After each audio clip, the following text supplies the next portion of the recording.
So food crimes. And I'm not talking about the kind of food crimes that like, you know, are like someone putting a Snickers in a pickle. Like that's a food crime. Don't get me wrong. That's horrifying. But I'm talking specifically about the rage bait recipes that have started popping up. Oh, the rage bait recipes. Unfiltered, by the way. Absolutely unfiltered.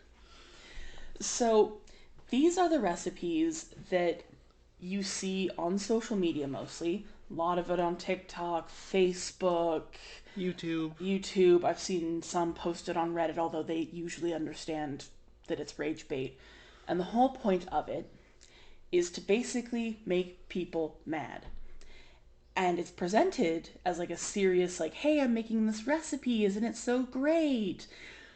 But what's actually behind it is they're basically doing something stupid to make people mad, so that they get more clicks, more content, algorithms, all that fun junk. But oh my god, it works. It works so well. Especially for Rage. me. I love cooking. Yeah, And honestly, we both do. I don't know, not to toot my own horn, I'm a pretty good cook. She is. But these recipes, and for some reason it's always pasta. Stop attacking pasta. But pasta's like one of the easiest things to like divide people on. It really is. Um, so this is in response to a video that I saw and I had to show Tori because the rage bait works so well on her.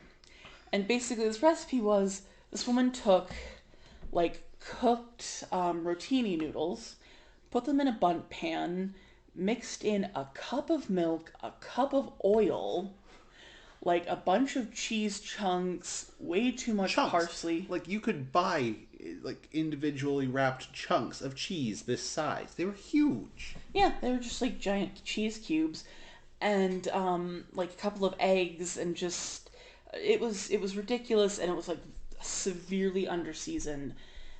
And then she baked it, which that's just dry, dry, dry, Dry. dry. Like, Okay, so for everyone out there, pasta doesn't have to be dry. Okay? We have sauces. Amazing, delicious sauces that we can I'm stealing this. I'm ranting. that's Look, fine. pasta and sauce. It's like peanut butter and jelly. It's like two things that go together perfectly because they do. They go together perfectly. Pasta and sauce. This dry pasta nonsense, Has to stop. it has to stop. But what was even more rage inducing about this video is that as she was pouring, well, I guess plopping this out of the bundt pan after it was cooked, overcooked, was she called it a macaroni cake. And now I kind of understand the theory that out there are some people for whom pasta and macaroni are synonymous, but like, I'm But you're sorry, you're wrong. wrong. You're absolutely wrong. I'm sorry. You can go away and be wrong. Just do not interact with me. Because macaroni is a very specific type of pasta. It's elbow pasta. Like that is macaroni. Okay? And rotinis are rotinis. And look, pasta. Ooh, I love pasta. And I know, well, I used to know, once upon a time, all the different names for pasta. And guess what? They're named that for a reason. Yeah. Okay?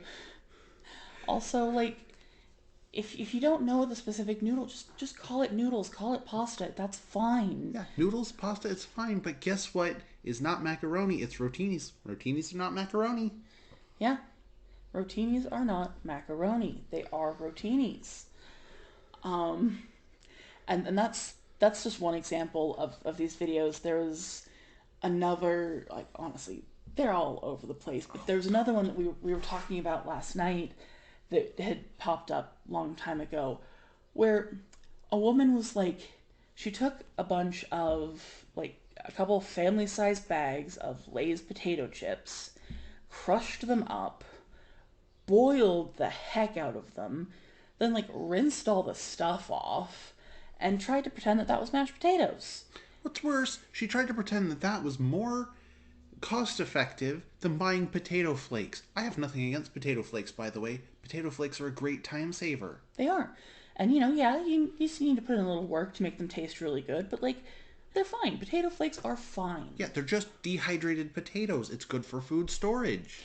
But I But don't know. I don't know about the rest of y'all. Like, I don't know where you live. I don't know your grocery situation. If any of you are actually in the situation where this is different, please let us know because I'm really curious. But no grocery store that I have ever been to are Lay's potato chips cheaper than dehydrated or even just whole potatoes. In my general experience, a family-sized bag of Lay's is about $6, which, is ridiculous, but that's a whole nother issue. An entire box of Idaho potato flakes is like maybe $2 or $3. A 10-pound bag of potatoes is about the same price. Like, about, two, yeah, $3, maybe up to five if you're shopping, real fancy. It's not more cost effective. Like, never. chips are expensive, so why would you use them in place of something that's cheap and readily available? Like, And I'm sorry, the worst part about this is the looks at the end. They're so proud of themselves. Either they're fantastic actors or they are genuinely proud of these monstrosities. yeah. I've also seen like a handful of recipes where they just dump a bunch of things in a pan, like don't even like really mix it up. And I'm not talking dump cakes. Like dump cakes are a legitimate thing of their own. A little weird, but like somehow they work. I'm talking like, I think I saw someone make like a meatloaf once, where they basically just like poured a bunch of meat in a pan, didn't season it, covered it in ketchup, and called it meatloaf. And any of you meatloaf lovers out there are going to know that that is just so wrong. So wrong. Like, meatloaf can be good, but not if you basically just smother a giant block of ground beef in ketchup. That's not meatloaf. Yeah, I don't even like meatloaf, and that is. I know that's wrong. Yeah. Okay? Like, I saw a woman, and she's famous, and I'm not going to name her No. because I'm not here to name and shame. She made a perfectly legitimate spaghetti. It was It was beautiful. beautiful, wonderful spaghetti. I'm like, yes, thank you. It was a little American, but that's fine, Yeah. right? She then took this perfectly good spaghetti and dumped it into a casserole dish and baked it for, what, half an hour, 45 minutes? Yeah. Like, it was an already perfectly cooked food, and you're going to cook it more that it's going to be so dry. It was so dry. She was literally crunching it with a spatula. And this was not intended to be rage bait. This was, okay, not to put it lightly, Food Network. When you have food crimes on Food Network and it is not immediately being met with violence, right? I'm talking Gordon Ramsay swinging in through a glass window, right? Like all windows aren't glasses. Shut up.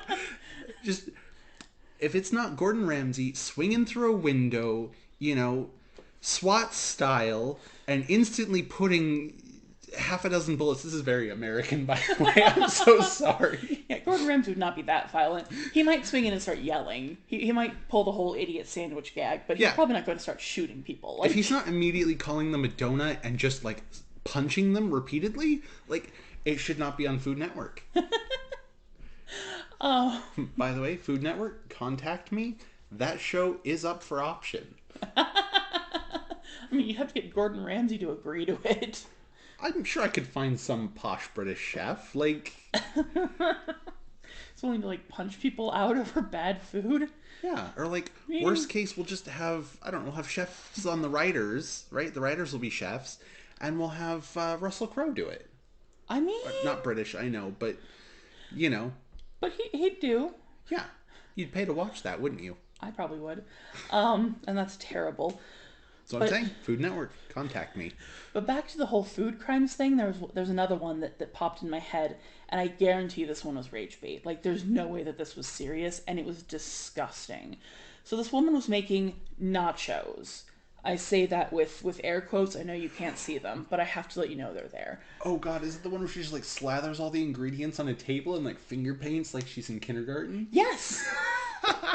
She like pours out a giant thing of cheese and puts down like cooked meat, like not even like seasoned, just cooked ground beef, and then like a whole container of sour cream and like guacamole, and like dumps a whole bunch of taco seasoning over this, and then just like mashes it with her hands on this like countertop.